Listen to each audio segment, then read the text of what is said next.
ridho dengan perbuatan mereka itu. Nah, artinya mereka berargumen, beralasan bahwasanya apa yang mereka lakukan itu sudah dikehendaki Allah dan Allah ridho terhadap perbuatannya tersebut. Fal qaulu tsani, perkataan ini huwa al-ihtijaj bil qadar ala fi'lihim al-qabih. Ini pendapat yang kedua ini, mereka berhujjah, berdalil dengan takdir atas perbuatan mereka yang buruk, ya. Kalau maksiat, kenapa berbuat maksiat? Ya takdir. Kenapa mencuri? Ya takdir. Kenapa membunuh? Ya takdirnya begini. Nah, ini berarti ihtijaj dengan takdir, ya. Berdalil dengan takdir, ya. Ini orang-orang jahiliyah seperti ini. Wa anallahu syaa dzalika minhum, bahasa Allah menghendaki semua itu. Wa qaulul jabariyah, ini adalah perkataan jabariyah. Haitsu asbatul qadar wahtajju bihi ala istihsani af'alihim al-qabihah. Mereka percaya takdir sebenarnya. Kalau yang pertama, kelompok yang pertama tadi tidak percaya takdir, bahwasanya perbuatannya itu murni dari diri mereka. Tapi yang kedua ini mereka percaya takdir, cuman yang buruk-buruk juga dinisbahkan kepada Allah. Nah, mereka percaya takdir, sampai yang buruk pun ya ini ketetapan Allah, ya. Saking percaya takdirnya itu, segala perbuatan ini adalah ketetapan Allah, ya. Mereka berbuat buruk, berbuat maksiat, ya itu sudah berbuat dosa, itu adalah takdir Allah, ketetapan Allah, Allah ridho dengan itu katanya. Nah, ini salah yang begini juga. Wa yaqulun innal abda mujbarun ala af'ali. Mereka mengatakan hamba itu mujbar, dipaksa. Kita itu dipaksa suruh begini-begini, itu tidak ada pilihan. Kita itu dipaksa oleh Allah itu. Suruh musyrik ya musyrik, suruh taat ya taat, suruh begini-begini, tidak ada pilihan. Faktanya yang sebenarnya kita punya pilihan itu.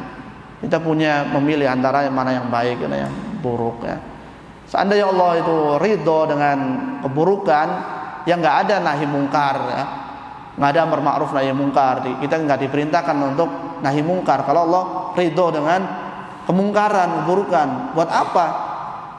Buktinya kita tetap harus menegakkan nahi mungkar, amar ma'ruf nahi mungkar itu, ya berarti harus ada yang diarahkan kepada kebaikan, ada yang harus dijauhkan dari keburukan, ya.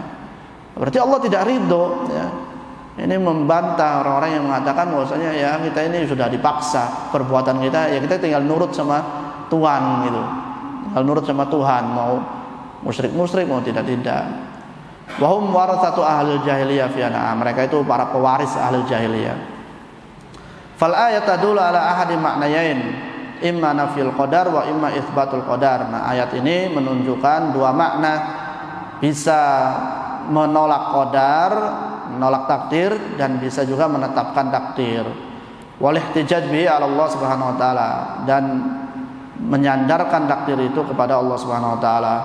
Faraddallahu 'alaihim biqauli qul hal indakum min ilmin fatukhrijuhu lana. Allah membantah, ya, kalau semua itu perbuatan buruk disandarkan kepada Allah, Allah bantah. Qul hal indakum min ilmin, apakah kalian itu punya ilmu? Fatukhrijuhu lana, silakan keluarkan pengetahuannya atau ilmunya. Ay mahiyal hujjah ala hadzal qaul, apa dalilnya sehingga mengatakan ya ini maksiat itu sudah ketetapan Allah? Mana dalilnya? Mana buktinya? Mana alasannya ke mana? Wa huwa anallahu lam yasha' hadzal kufur, padahal Allah tidak menetapkan kekufuran, ya. Wa ala tafsir tsani, adapun tafsir yang kedua, mahiyal hujjah ala anallah radin lakum hadil af'al. Ada penafsiran lain tentang mereka berhujjah dengan takdir itu, yaitu apa alasannya Allah itu ridho dengan perbuatan itu? Mana dalilnya? Mana buktinya Allah ridho dengan maksiat, dengan dosa, dengan kesyirikan yang dilakukan oleh mereka? Mana buktinya? Kalau mereka menganggap Allah itu ridho, ya, Allah punya ketetapan, dan mereka melakukan kesyirikan itu, ya ini ketetapan Allah, berarti kita ngikutin ketetapan Allah, berarti mereka taat dan Allah ridho. Allah bantah, mana buktinya ridho itu? Mana? Ya. Mana bahwa Allah ridho terhadap kekufuran, terhadap kesyirikan, terhadap perbuatan-perbuatan keji. Ma dalilukum anallah radiya? Mana dalilnya bahwasanya Allah meridhoi semua itu, mana? Maka Allah Subhanahu wa taala mengatakan, hal indakum min ilmin fatukhrijuhu lana? Apakah kalian punya alasan, kalian punya bukti yang bisa kalian keluarkan? Mana? In tattabi'una illa dzon, kalian itu hanya mengikuti dzon, prasangka, ya. Wa in antum illa takhrusun, dan kalian hanya mengada-ngada, kalian hanya berdusta.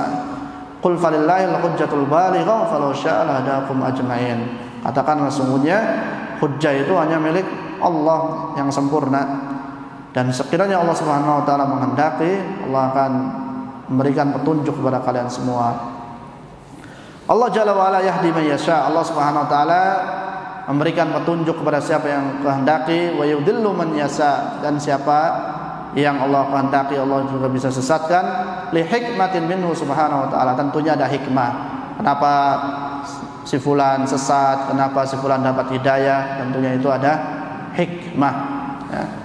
Ada pelajaran yang bisa kita ambil, ada ilmu di balik semua itu. Wa ya'lamu man yastahiqul hidayah wa ya'lamu man la yastahiqul hidayah. Allah mengetahui siapa yang berhak hidayah, siapa yang tidak. Fala yadi'ul hidayah illa fi mawdi'a as-sahih laik biha. Allah tidak meletakkan hidayah itu kecuali pada tempat yang benar. Wardu alaihim bi annahu law kana radiyan bi af'alihim lama ba'atha ar-rasul bi inkari syirik. Nah, seandainya Allah Subhanahu wa taala ridho dengan kesyirikan mereka, buat apa Allah mengutus para rasul? Tugasnya rasul apa? Menarik mereka, mengajak mereka untuk kembali mengesahkan Allah Subhanahu wa taala. Seandainya mereka itu diridhoi, kesyirikan mereka diridhoi oleh Allah Subhanahu wa taala, ya enggak usah ada rasul, ya. Nah, adanya rasul itu berarti Allah mengingkari, Allah tidak suka. Sehingga rasul itu tugasnya ngajak mereka untuk kembali mengesahkan Allah, mentauhidkan Allah, dan menjauhkan kesyirikan. Nah, ini membantah yang mengatakan justru kesyirikan mereka itu diridhoi Allah, ini salah besar, ya. Walaqad ba'atsna fi kulli ummatin rasulan an ya'budullaha wajtanibut taghut. Telah kami utus pada setiap umat seorang rasul, yaitu tugasnya an ya'budullah, mengajak mereka untuk beribadah kepada Allah, mengajak mereka menyembah Allah, mengajak mereka mentauhidkan Allah. Nah, tapi mereka mengatakan justru kekufuran ini malah diridhoi. Gimana? Bertentangan dengan rasul. Berarti rasul utusan siapa kalau begitu? Kalau mereka mengingkari kesyirikan, rasul utusan siapa? Ya. Kalau mereka mengatakan kesyirikan itu diridhoi Allah, kemudian Rasul mengingkari, berarti Rasul utusan siapa? Ya. Justru kesyirikan, keburukan, perbuatan keji, maksiat, dosa itu Allah murkai. Meskipun memang semua itu adalah yang menciptakan Allah Subhanahu wa taala, memang semua itu yang menciptakan Allah. Tapi tadi untuk hikmah, ada hikmahnya semua itu.